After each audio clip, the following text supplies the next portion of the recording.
And I'm going to close this book out with 2 more quotes. And speaking of Waterloo, this one is from Wellington. And this is a very simple quote. He said, "My rule was always to do the business of the day in the day."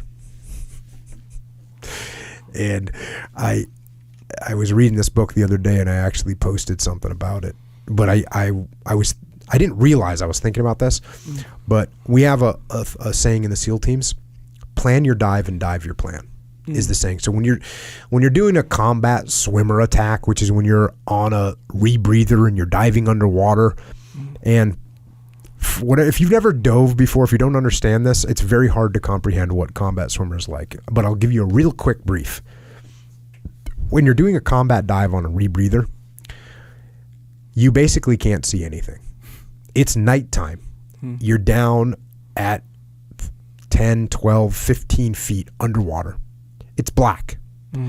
You can't see anything. There's no like fish swimming around. There's no sea life to look at. There's no coral reef. It's black. You can't see anything. The only thing you can actually see is something called an attack board, which an attack board sounds really cool, but let me tell you what it is.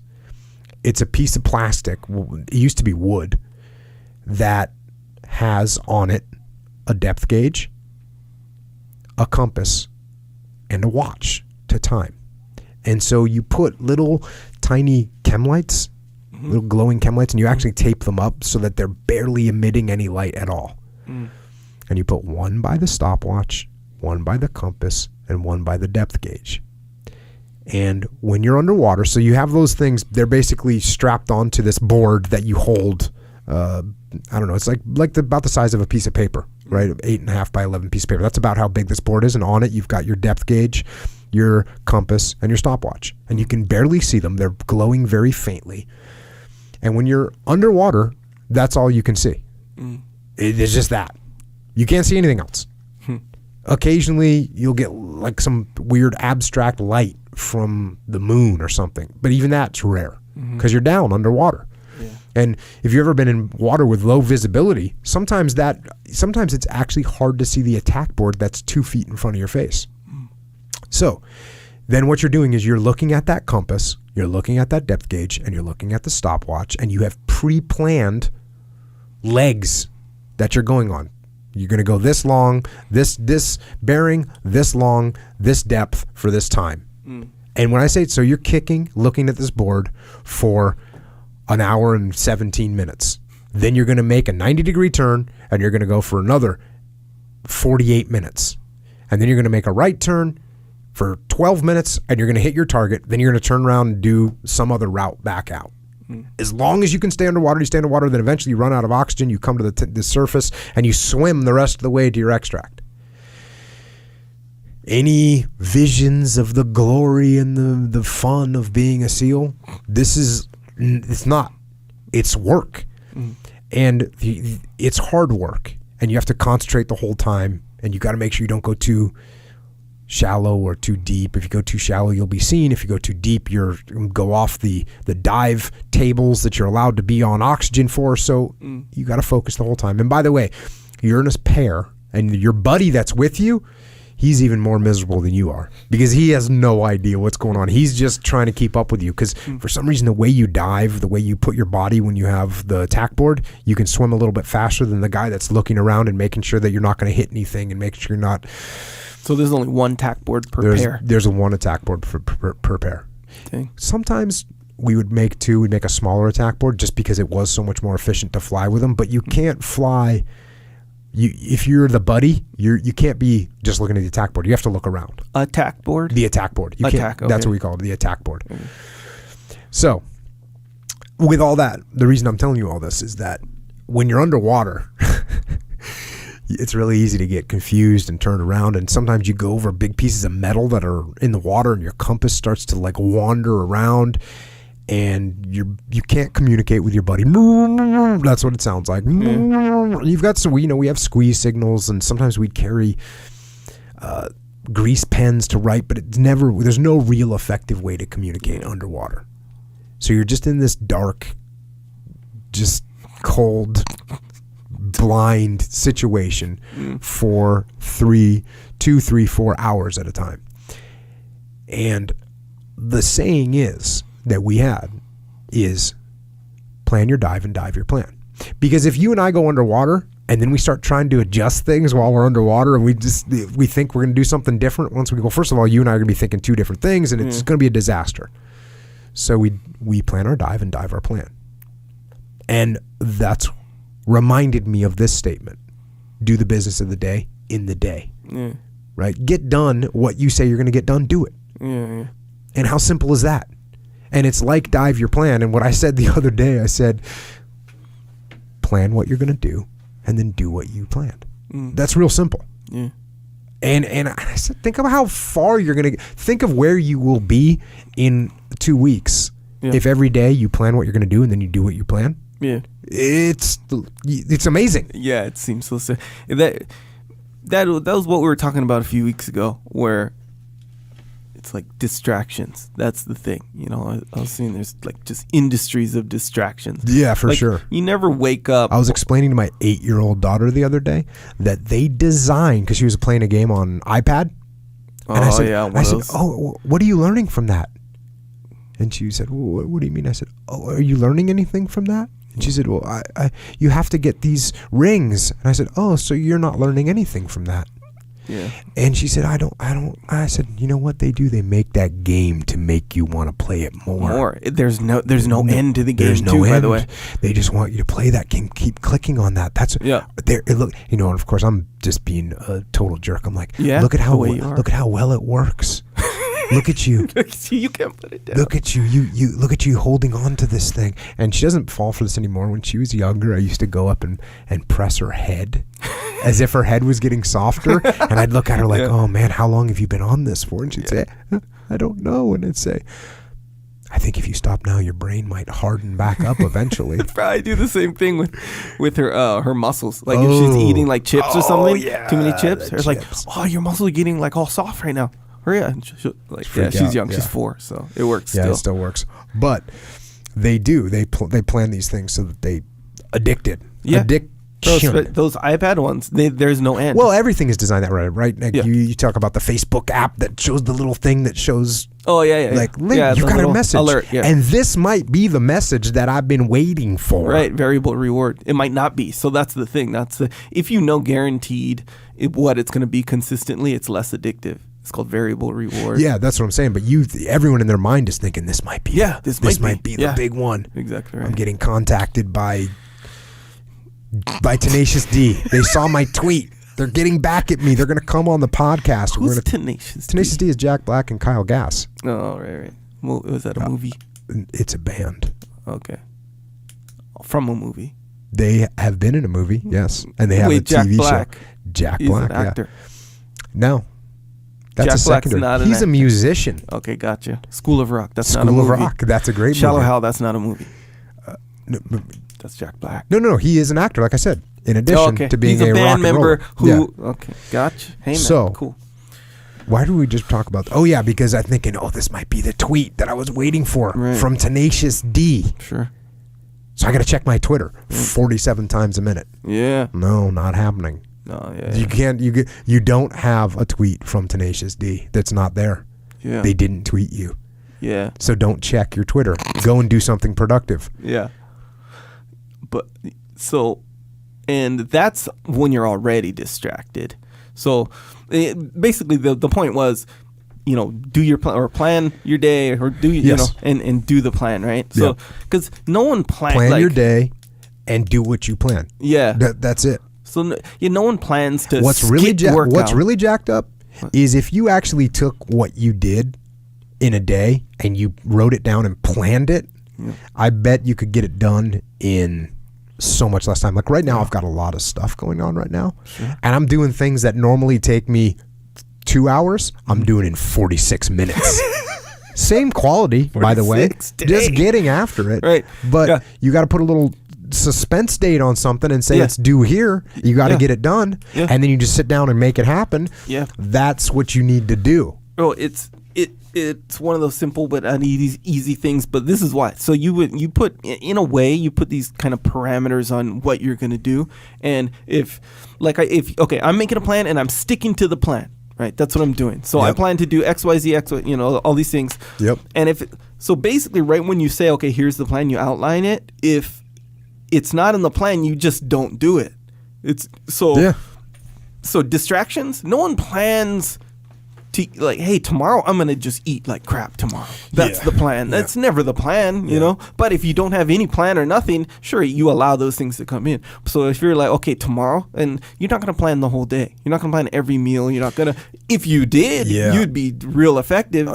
You'd stay on locked, right? My gosh, so if much you did more. the meal prep the night before, exactly. Like right. when you go Good through those example. phases where you're cooking 7 chicken breasts and you're just ready, you got everything laid out. Monday, Tuesday. Yes. Well, there you go. It's real easy. And people do that for a specific reason. And it works. Yes, sir. Yeah, exactly right. So, and is it realistic? And really, when you think about it, it kind of is if you're committed to it. Well, what's crazy is it takes more work up front.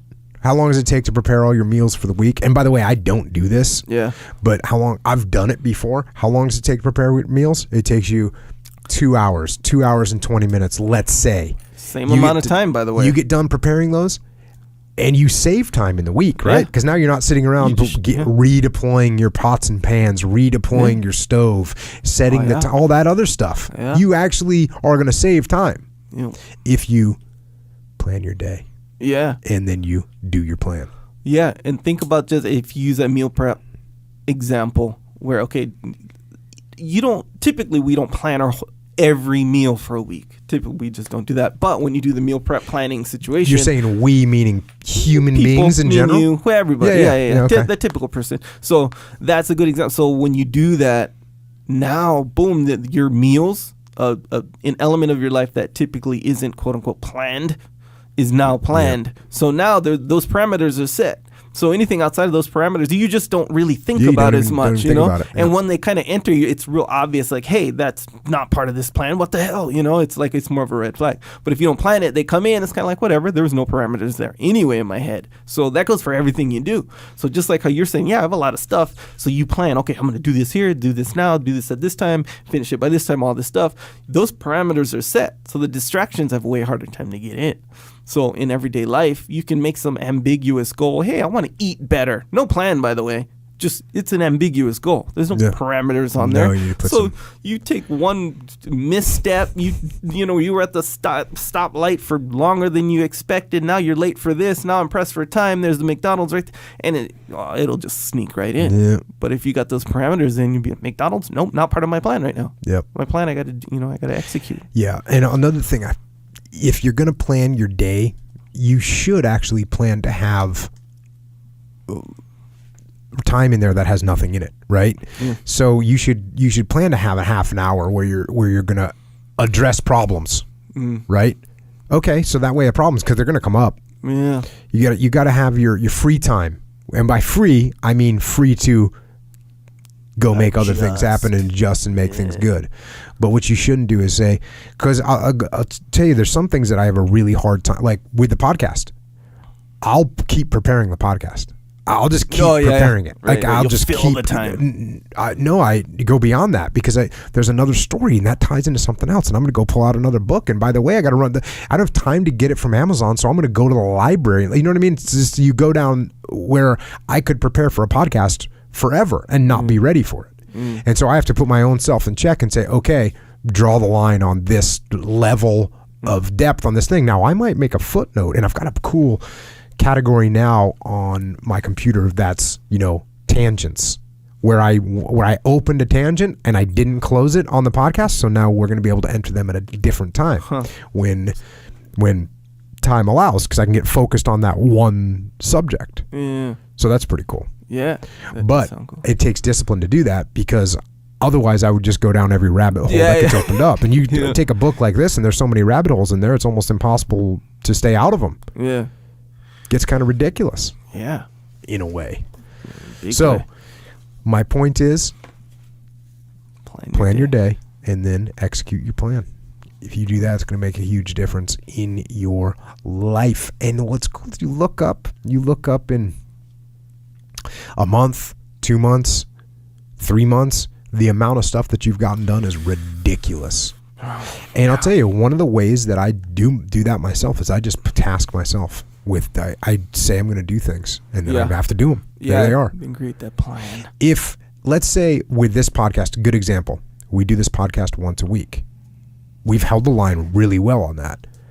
If we said, you know what, let's just put the podcast out when we put it out, right? Yeah. If that was the mindset we had from the beginning, we would probably, I'm going to guess that we would have less than half of the podcasts would have been put out. That's my guess. Because we would have said, you know what, hey, I got to train this week and I'm going to miss that, and I haven't read the book that I was going to read. So, because right now, bro, I've got 15 minutes, that little half hour of my schedule where I have nothing. Guess what I'm doing in that half an hour? I'm doing 22 minutes worth of reading of a book that's coming up. Yeah. That's what I'm doing. If we didn't have the discipline structure in place, that probably wouldn't be happening. Yeah, that probably wouldn't be happening. We'd be going, you know what? Little time went by. Hey, bro. Yeah, let's give this week a miss. It's so much easier. Yeah. You know what? I was gonna go hang out today. I don't really want to do this today. No, we're doing it. Yeah. We signed up for it. Yep. Totally did. Now, could it get to a point where we say, you know what? Every 2 weeks, we've mentioned that before. People didn't like that idea. Yeah. So, you know who else didn't like that idea? I didn't like that idea either. You know why? Because I like that discipline. Yeah. Why would you know why? Because I'm basically confining myself to doing something productive as opposed to watching YouTube videos. Yeah. Right. Yeah. About cats, because there's some good YouTube videos. Right. There's some good YouTube videos, but there's also a lot of them are not good, and you're not getting anything out of them. Yeah. And man, the ones that they rack up for you when you've just got done watching one. Yeah. The ones that they rack up for you, every single one of them. What do they rack up? I think they rack up 4 on top and 4 on bottom on your little screen. Yeah. And every one of them is like a clickbait, right? Every one of them is a clickbait. It's crazy. Yeah, they do that obviously. They're brilliant. Because it has a lot to do with everything that you've watched. Oh, for sure. So it's going to be the next video is always just like it's a must 90% relevant to what you specifically want right there. And that is why you got to get angry at the you know how you have that you have that way that you overcame your anger management, right? By you read that it was like you had low self-esteem, that's why you're getting mad.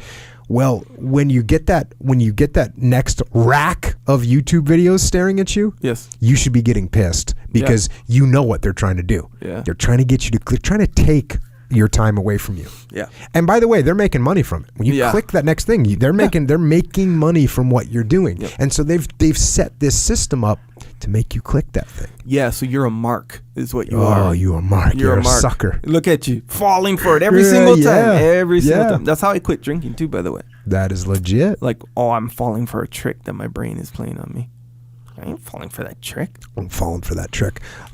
And like I said, it's hard too because it's mixed in with positive stuff on YouTube. There's some really good quality stuff on YouTube. There's some great knowledge you can gain from YouTube for sure. And if you're good at justifying things. Yeah, that's true too. It's a really scary. But my point is, I don't want to just sit here and bag on YouTube because it's an incredible source of information. Yes. If you keep it informational. But it's real easy to get sideways on that. Yeah. And they somehow know they can attach like watching a street fight to, because I watch street fights or I watch a UFC fight or I'll watch a clip or I'll watch a submission. Okay. They know how to drag you in to like those clickbait titles of the guy fighting the kangaroo. Yeah. Man versus kangaroo. Unbelievable. Right? And of course you're thinking to yourself, okay, well, what would I do if I did fight a kangaroo? Yeah. I live in America, man. I'm not fighting any kangaroos, but somehow I got to click on that video. You got to see what up. Yep. Such garbage. So good job, YouTube. Yep. And I'm not going to be a sucker over here. Nope. Not Don't every be a time. mark. Give yourself a limit. Yeah. See, and that goes back to what Give you're yourself saying. like a click limit on those things. Yeah. Or just set your plan. Right, give yourself Even those better. parameters, bro. You won't. Even me thinking about it right now, it really. after you kind of explained it there, it really puts it into perspective. And all the things you're different than I think a lot of people, where sometimes people only make plans if like they have important stuff, something that's important. I got work stuff, or I got this to-do list. There's like 10 things on the list, which actually seems like a pretty big to-do list if you think 10. That's a big one, yeah. In one day. Depending on situation. You know how many things you do in a day that you can get distracted from? A lot of them. Yeah, more than 10. It's like a lot. And that everything from like the day you wake up, or not the day, but the time you wake up, what you eat every single time, by the way. The TV you watch or don't watch, like it's every second of the day. If it had a parameter on it, oh man, you'd be just laser focused on all your goals instead of these ambiguous, hey, I want to lose weight, or I need to, I don't know, XYZ more. You know? And I'll tell you another thing. The plan doesn't take that much time to put together.